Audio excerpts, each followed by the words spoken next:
There's a line to a quarry at the end of Thomas's branch. It goes for some distance along the road. Thomas was always very careful to whistle here in case anyone was coming.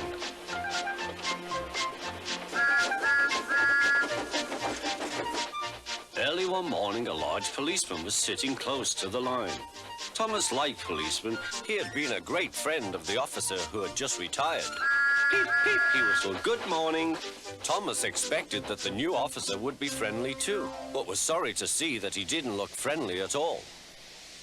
He was red in the face and very cross. "Disgraceful," he spluttered. "I didn't sleep a wink last night. It was so quiet, and now engines come whistling suddenly behind me." "I'm sorry, sir," said Thomas. "I only said good morning." The policeman pointed to Thomas. "Where's your cowcatcher?" he asked. "But I don't catch cows, sir." "Don't be funny," snapped the policeman. He looked at Thomas's wheels. No side plates either, and he wrote in his notebook, "Engines going on public roads must have their wheels covered and a cowcatcher in front to protect people and animals from being dragged under the wheels if they stray onto the line. You haven't, so you are dangerous." "Rubbish," said Thomas's driver. "We've been along here hundreds of times and never had an accident." "That makes it worse," the policeman answered. He wrote "regular lawbreaker" in his book. Thomas puffed sadly away.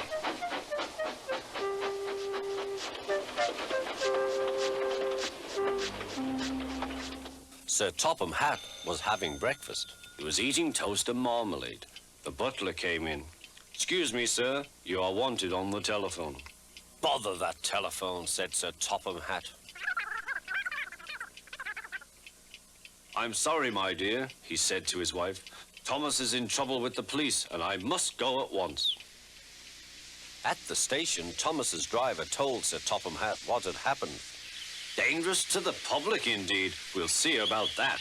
Sir Topham Hatt spoke to the policeman.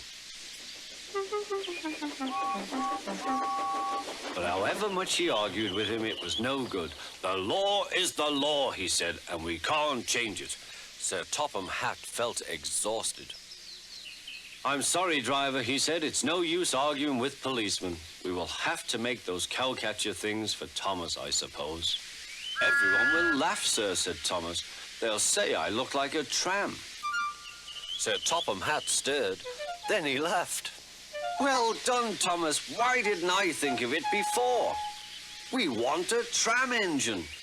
When I was on my holiday, I met a nice little engine called Toby. He takes freight cars from the farms, but the trucks are taking over most of his work and he needs a change. He has cowcatchers and side plates. I'll write to his superintendent at once."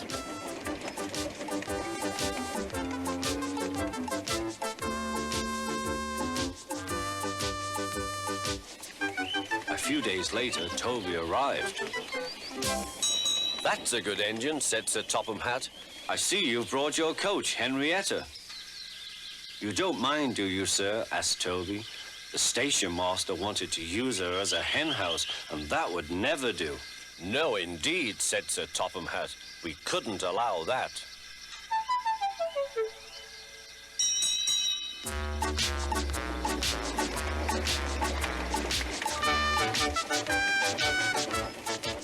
Toby made the silly cars behave even better than Thomas did.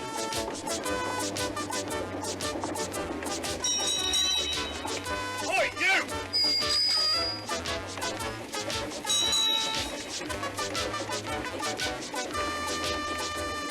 At first, Thomas was jealous, but he was so pleased when Toby rang his bell and frightened the policeman, they've been firm friends ever since.